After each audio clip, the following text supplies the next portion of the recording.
Néha csak úgy elmeredni. Nem találni, nem keresni. Nem fájni, nem hiányolni. Nem bánni, csak megköszönni. Néha csak örülni, tisztán, szépen. Élvezni a földet, élvezni az eget. Semmivel boldognak lenni. Nem gondolkodni, csak nevetni. Jól érezni mindenhol magad. Bántásból csinálni szép szavakat. Eldőlni a végtelen létben. Belül, napsütésben. Mint ki mindent elhisz. Néha jó lenne, ha így lenne mindig.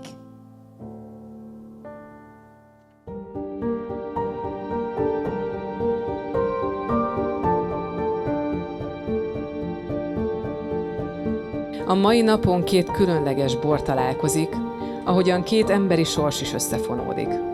A merlott látság, a melegség és a harmónia megtestesítője. Bársonyos, gyümölcsös, finoman ölelő, mint a gondoskodás, a türelem és az érzelmek mélysége. Ő jelképezi a nőt. Azt a szelíd erőt, amely nem harsány, mégis mindent betölt, és amely képes otthon teremteni a szívben. Szia, apa!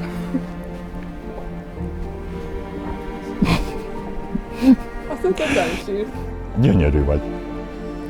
De mondom, hogy megfordulod, de... Hadd adjak egy puszt. Atyaisten!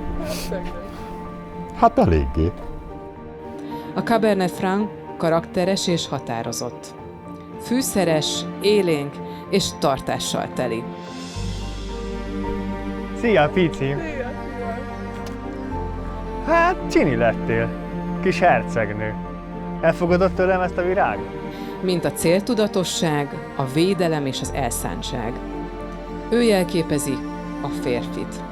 Azt az erőt, amely irányt mutat, biztonságot ad, és stabil alapot teremt a közös úthoz. Külön-külön mindkettő teljes és értékes. De amikor találkoznak, megszületik a küvé. Egy új minőség, amely több, mint az alkotó elemei. A merlott látsága és a Cabernet Franc ereje egymást kiegészítve hoz létre egy harmonikus, gazdag és egy kiegyensúlyozott egészt. Akár csak egy jól működő kapcsolat. Ez a házasítás nem elvesz, hanem hozzáad. Nem felold, hanem kiteljesít.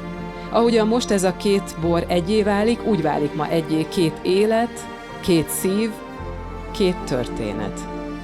És ebből az egységből születik meg valami új, egy közös jövő. Krisztina, Isten szent színe előtt Isten szent színe előtt feleségül veszlek, feleségül veszlek, és megígérem, és megígérem, hogy megőrzöm hogy megőrzöm irántad való hűségemet, irántad való hűségemet, jó és bal sorsban, jó és bal sorsban, egészségben és betegségben, egészségben és betegségben, és hogy téged tisztelni és hogy téged tisztelni és szeretni foglak és szeretni foglak életem minden napján. életem minden napján.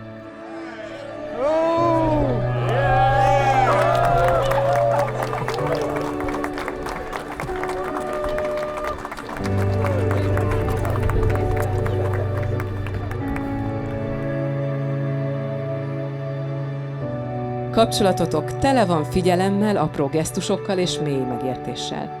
Ti tudjátok, hogy a boldogság nem nagy dolgokon múlik, hanem azon, hogy a másik öröme a saját örömötök is. Dani nem csak társa, hanem bátorítója is Krisztinek. Mindig mellette áll, támogatja minden lépésében, segít legyőzni a félelmét, és napról napra emlékezteti rá, hogy képes bármire, amit igazán szeretne.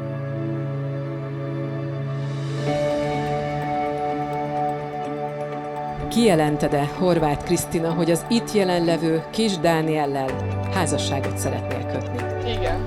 Köszönöm.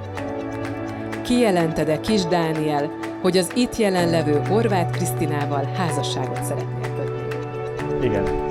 Köszönöm. Előttem és a jelenlevő 2 tanú előtt tett egybehangzó igenek alapján megállapítom, hogy kis Horváth Krisztina és kis Dániel pillanattól kezdve házastársak. Nagy tapsot kérek az ifjú párnak!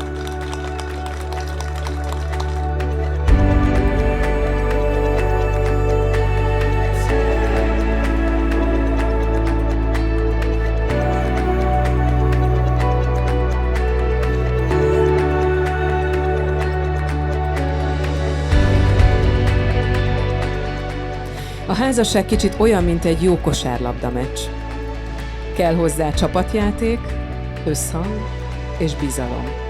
Mert hiába dob valaki nagyot, igazán akkor működik, ha közben figyel a társára is. Lesznek gyors indítások, amikor együtt szárnyaltok, és lesznek nehezebb pillanatok is, amikor védekezni kell, tartani egymást és nem feladni. Néha egyikőtök viszi a labdát, máskor a másik. De a lényeg, hogy mindig ugyanabba a kosárba játszatok. Kell egy kis taktika, sok türelem és persze humor is, amikor nem úgy pattan a labda, ahogy terveztétek. És ahogy a pályán, úgy az életben is igaz. Az igazi erő abban van, hogy egy csapat vagytok. Együtt nyertek, együtt tanultok, és együtt ünneplitek meg minden egyes közös pontot.